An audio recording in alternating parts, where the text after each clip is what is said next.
He has precisely 15 minutes within which to do so. Thank you.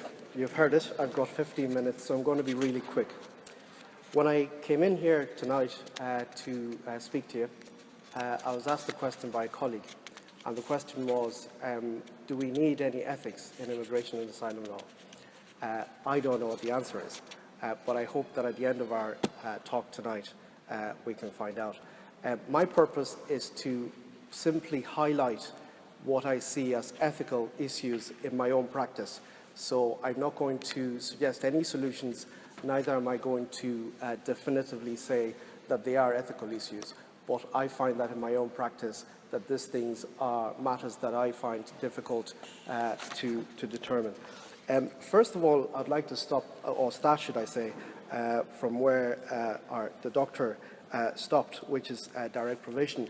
I should say that a few years ago, I had an underage client, solicitor, that engaged my services to represent this client at the Refugee Appeals Tribunal. And there was a difficulty there because she had been, she had foster parents. The foster parents had turned up on the day of the hearing. They were very persistent that they wanted to attend the hearing. I had said to them that these hearings were confidential and that it was only the applicant who could attend. I was pushed, and I asked the tribunal member whether or not I could allow, whether or not she would allow, rather, the foster parents to attend the meeting or the hearing, and we were told no. But a social worker who was in charge of the particular separated minor attended the hearing. It then turns out that there was a particular evidence that was before the tribunal and seemed to be the particular issue that would determine whether or not our case was going to be successful. And on that particular matter, while the tribunal, or should I say, while the foster parents took a different view again was taken by the social worker. And it begs the question, who then do I represent? Do I represent, or am I taking instructions from the foster parent, or am I taking instructions rather from the other party who are there on behalf of the minor child, who is the innocent party in all of this? And I find that rather difficult situation. I haven't had that again, but I know that some of my colleagues have referred to it, and I think that would include some of the matters raised by Ms. McDonagh. I should say as well that the direct provision system is one that, even though as practitioners we have no influence over, it's not something that we can control. It's the government of the day at the time that set them up. That it's something that we as practitioners need to be aware of, and to know that this is the circumstance, or these are the circumstances that most of our clients, especially minor clients, who, as you know, are mostly extremely vulnerable, and this is the background from which they come. You've got to remember that they've come from, they're seeking asylum in the state, and having come to Ireland, they're also then going through a direct provision system, which is very harsh on them and often very difficult for them. And I think that there is an ethical issue in that regard. One of the other problems that I have come across in my practice as well is in the area of just affidavits. And you're probably wondering, well, what is wrong with the system of drafting affidavits at the moment? Well, as some of you may be aware, recently there was a case of Ceallaigh, and I think Ms. McDonagh was the senior for the applicant in that case.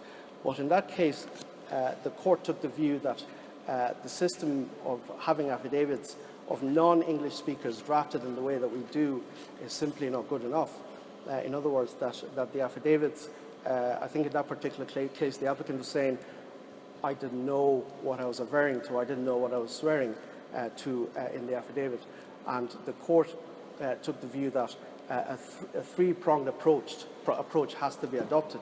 So in other words, you have to have the affidavit drafted in the non-English speaking language first, then you have to have it translated into English, and then the translator has to have a certificate, and then that has to be exhibited in the affidavit for the affidavit to actually be acceptable to the court.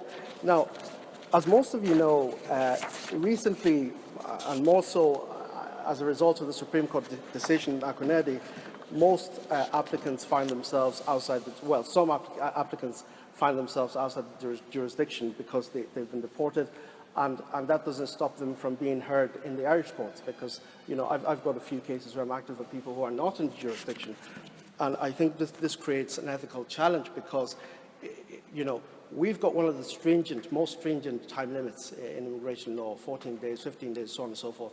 And yet we have to draft an affidavit that has 3 levels to it.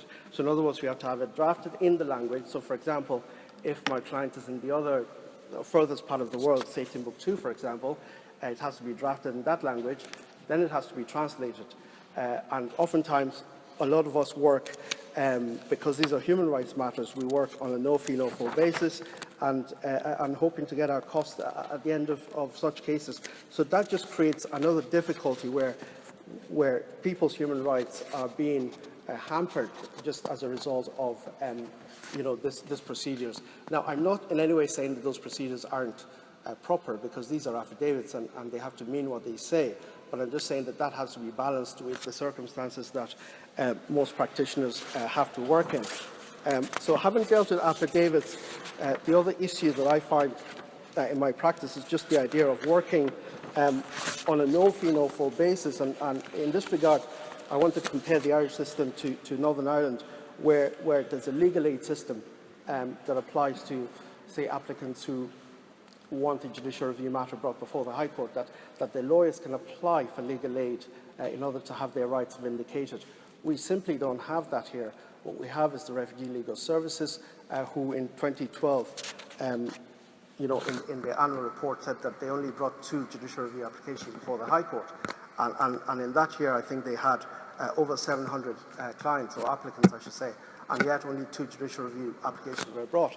Now, in those circumstances where we can't get any other means of funding, funding our practice, or funding helping people who are vulnerable, particularly say children, or indeed applicants who haven't in any way been protected by the Refugee Legal Services, then I think it creates an ethical challenge, because while I'm entitled to my fees as a barrister, and so the solicitor, I don't want to leave a client in a situation where they cannot get their rights vindicated simply because of fees. But that's where a lot of us find ourselves. Now, I don't know if some of my colleagues agree, but I find that an ethical challenge in my own practice. And when I compare my own practice with some of our colleagues up north who do this kind of work, at least they have the legal aid system there to pay their fees to an extent. Now, I should say that it's a very difficult test to get the legal aid to cover judicial review proceedings in asylum cases in Northern Ireland, because you've got to do they've got to do the first test, which is whether the client meets means test first of all, and then there are other tests, and there has to be an opinion as well from the senior counsel to say whether or not that particular case is worthy to get the attention, or to open the purse strings, I suppose, of the state to pay for it. So there are those stringent tests, but at least there is that to cover them. And what we find oftentimes is that even when judicial review proceedings are brought, there's the fear that one may not be successful, and if one is not successful, then one simply cannot be paid for that work. And I find that an ethical issue, because these are human rights matters, and really they need to be protected to the best possible way in the state. The other issue that I find, which I would call an ethical issue, is in relation to the Refugee Legal Services. And the Refugee Legal Services basically are the arm of the legal aid, and they would cover refugee cases right from the inception. So pretty much from the Refugee Applications Commissioner stage right up to the determination of whatever determination right at the end after the Refugee Appeals Tribunal. The difficulty is, of course, that they are very, very careful in terms of challenging decisions of the state before the courts. They select what they believe to be extremely good cases. And what I found in my own practice is that sometimes cases have come back to my desk and I've had a look at them and have taken a different view that, if I'd had this case from the beginning, I would have judicially challenged a particular aspect of it. And of course, because of the stringent time limits that we work against, oftentimes it's too late to exploit or indeed to look at those areas. And I find in those circumstances, again, an applicant has suffered loss because they haven't had their case dealt with in that way. And, you know, that is the kind of situation that we find, particularly with refugee legal services type cases. I believe, I don't have a lot of time now, I have written a very short paper, and I have said to the organisers that I'll be happy to email that on. In it, I've covered a number of other areas which I'm just not going to go through because of time. But in my view, I believe that I have 5 minutes. Very well. I should say as well that, as I said at the start, I'm not looking to look at solutions. But while preparing for today's talk, I also looked at other jurisdictions to see what it is that they do there in relation to this. I'm not in any way saying that, you know, something needs to be done, because we've got to remember that, you know, when we're looking at ethics, our only source or our only document or reference point is our code of conduct. And our code of conduct, in my view, does not necessarily tell me what I should do in some situations, and I think those situations are unique to immigration and asylum law. One of them being the situation I just described in terms of getting my fees. That if I'm in a situation where, say, I have an agreement with a client, a Section 68 has been signed by my solicitor, that I should be paid a certain amount of money, say, after I achieve leave in a particular set of proceedings, say in a judicial review, you know, can I walk away?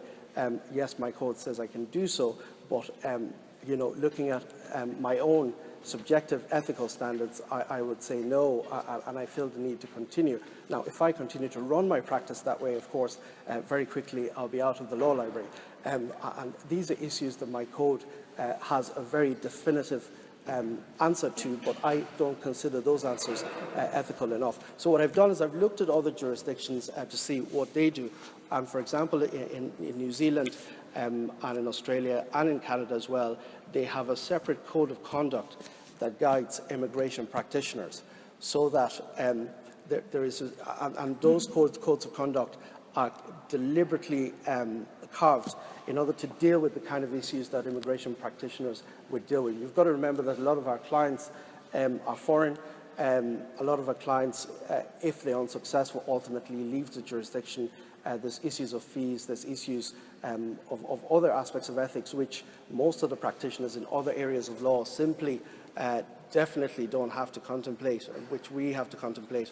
And that's the way in those jurisdictions that they've dealt with those matters. Some of the ethical codes that they have will deal specifically with receiving fees, would deal specifically with how to deal with, say, the immigration authorities in certain specific situations, and would deal with, indeed, proceedings, say, in the High Court and the standards that are expected of immigration practitioners. I think we'll all accept that, you know, the immigration and asylum list is a completely unique list, in my view, from all the other lists. Even when you're looking at judicial review, the normal, and I hate to use that word because that's not the official word, but the normal, as I say, judicial review list has completely different rules, and those rules are way more pleasant to applicants than they are in the asylum immigration judicial review list. And again, you know, that somewhat, to my mind, says that this is a unique area of law that may well, and I'm not in any way advocating a code or a specific guideline for immigration asylum practitioners in Ireland, but certainly it's something that we may look at. I imagine that this conference is something that really we should have again in order to deal with what we might consider as maybe solutions. That's, of course, if we agree that these are ethical issues that are unique.